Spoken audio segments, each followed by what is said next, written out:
Welcome back to the NASCAR Canadian Tire Series here at Trois-Rivieres, Quebec. The leaders roar through the Duplessis gate as second pack is developed with Jacques Villeneuve leading that charge. Well, actually, just a little three-car group there, and then a few car lengths back, and another three-car group. But I'm thinking and watching this race that the 4-car is just a little bit faster than the 7, but he's just biding his time, and the 22 is just watching the show unfold. Mark Dilley in the Leland number 9 takes a look at the 02 of Gary Mix as we ride on board with the Mascavo number 47 of LP Dumoulin. Running in the 11th spot, he's from Trois-Rivieres. A sports car racer, so he knows how to get around here. Well, he certainly does, Dave, and that car is no slouch either. That's a Ron Beauchamp Jr. car that they sold him, and then they were supposed to unveil their own new road course car here, but time constraints and the racing travel and everything we've been doing, just too tough on them. They'll unveil their new road course car at the next event in Montreal. And there's Jared Whistle in the 44 in the pits, and Todd standing by. Todd, what's up? Second stop and as many laps for the 44 car of Jared Whistle, guys. The crew is going underneath the hood this time, trying to diagnose that problem that's got Jared Whistle back along pit road for the second time in as many laps. Engine going off, crew slowing down. Looks like their day might be done. Well, that's right, Todd, and it is a long way from Edmonton, Alberta for that team and crew. Whoa, look at that. Tagliani, all kinds of loose.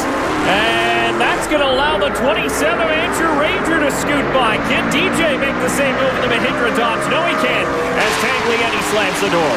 Well, one of the things in a stock car versus an Indy car or open wheel car is the balance doesn't change when the fuel load comes off because they're on side pods. As the fuel load burns off this car, it'll start to get loose in the back. Too much brake going into the corner and maybe a little too much hustle in the muscle. He's hurrying the car too much. It's a stock car, not an Indy car. And he had a huge lead. Did he really have to push that hard this early in the race? We still got 34 laps to go. Well, I don't want to be critical. It's just the fact that, the balance in a stock car does change, and he'll have to learn that. I'm sorry, Billy. You said you didn't want to be critical. That made me laugh just a little bit. I know. Sometimes I do say some good stuff. We ride on board with the 7 of Jacques Villeneuve. Down into the corner there. Now, I want to tell the folks at home, you seen that little yellow light come on in the dash? That's a shift light. It helps the driver. Instead of having to watch the RPMs on the tach, the light comes on, shift. Light comes on, shift. Keeps the motors more revving as well. And I guess for a guy like Jacques Villeneuve, who's new to this type of race car, he's not used to the noises inside of it. Hard to keep track of those engine RPMs when you get into race mode and you're really diving and attacking. Well, for sure, and you got to remember these guys are real good race car drivers, stock cars, open wheel, whatever. But in an open wheel car, the motor's behind you. You really don't hear it. So everything is on the dash. Shift lights, brake lights, pit speed lights. So these guys got to work a little bit harder in these stock cars. Riding on board with Trevor Siebert in 13th position in the Lake Excavating Ford Fusion. Looks like he's chasing the Snap-on Tools number 3 of Jason Hathaway. Oh, he does a great job. This guy, I like watching him. Every time we see him, he gets better in these stock cars. He's smooth, he's fast. He finished 4th at Edmonton from the back. That was just a great run. And 2 years ago, he finished 3rd right here. See David Thorndike at the 67, just ahead of your leader, Andrew Ranger. Thorndike will no doubt tuck to the inside as they head through the Duplessis gates. Just out having a good time, doing a little bit of learning. Adam Thorndike, the crew chief on that car, so the problem's a little bit too great, but they're doing a lot of learning here today. On the 27, sneaks down to the inside, but take a look at this for the lead. Hard under braking, the Canadian Tire car takes a look. He thinks double of it and pulls it back in line. And the 03 of Alex Tagliani knows Andrew Ranger well. They were teammates for most of last year, and now Tagliani with his own team is looking for the lead once again. There's Dexter Stacey in the 55. That car was nearly written off after a big practice crash. Crew worked hard on it, and here comes Tagliani to the inside, using that lap car almost as a pick, and Tagliani will go through as the new leader. That was absolutely textbook. Beat him to the braking zone. The 27 couldn't turn in because the 03 was there, and then he takes him all the way wide on the apex on the exit and makes sure the 27 has to lift and let him through. What a great pass. Stacey is doing a wonderful job getting out of the way of the leaders. It just looks like he caught the eye of the leader, Andrew Ranger, and that just took his attention enough as away from the 17 Mahindra Tractors Dodge. DJ Kenny Kennington telling the driver behind him, I can't get through. Yeah, slow up. I don't hit because, man, we got to get by this slow guy before we can go to racing. And Simone is smart enough to see it. And here we go. But the leaders are driving away. Stacy held him up quite a bit. Look at how hard the leaders are pushing. Andrew Ranger crossways. Under braking as he continues to chase the Canadian Tire 03 of Alex Tagliani. Well, again, I told you earlier, we were on board with the 27, and that thing wheel hopped a little bit, and right there, it looked like it did it again. He got away with it again. If that thing wheel hops, it gets out of control, and it doesn't slow down quick enough, and sometimes they'll just swap ends when you're in big trouble. Let's keep an eye on the 27. Andre Corsol in the CarQuest number 5 Monte Carlo, now ahead of your leaders, and Alex Tagliani. You have to be careful at 22. Canadian Tire tow truck in a box. Dodge Avenger of Scott Steckley slowing. This is going to be heartbreak for the person who came into this one second in points. Oh, this is big. Second man in the points, hasn't had a lot of trouble all year long, and the thing isn't going to finish today. So Scott Steckley drops out of his top 10 position as Anthony Simone takes a little run in the 17 of DJ Kennington. Simone right up to the back bumper, but he's going to hang in behind the Mahindra Tractors number 17. Well, you know, as a tandem, they're collecting the 27 back up.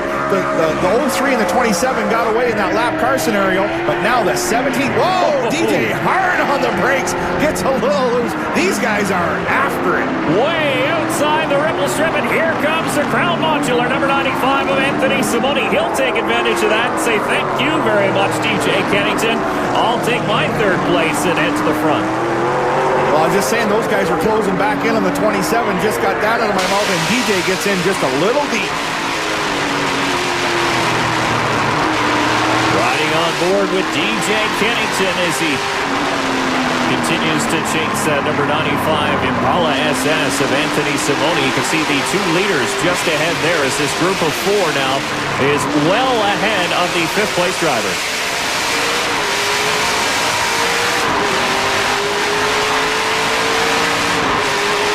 He pulls high gear down there. What a great job. You gotta remember, all 3 of these guys in front of DJ Kennington are what I call road course specialists, or, you know, started their career strictly on road courses. Yeah, so they know how to get around these right and lefts. And with an update on Scott Steckley, who's out, here's Todd. Crew chief for Scott Steckley, Greg Gibson, has taken the helmet off, putting the hat on. Scott's done for the day, you tell me.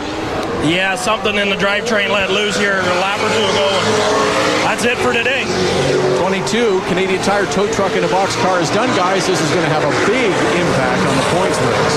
And Trevor Siebert in the 69, who is having a decent run. He's down pit lane as well, and looks like his day may be complete.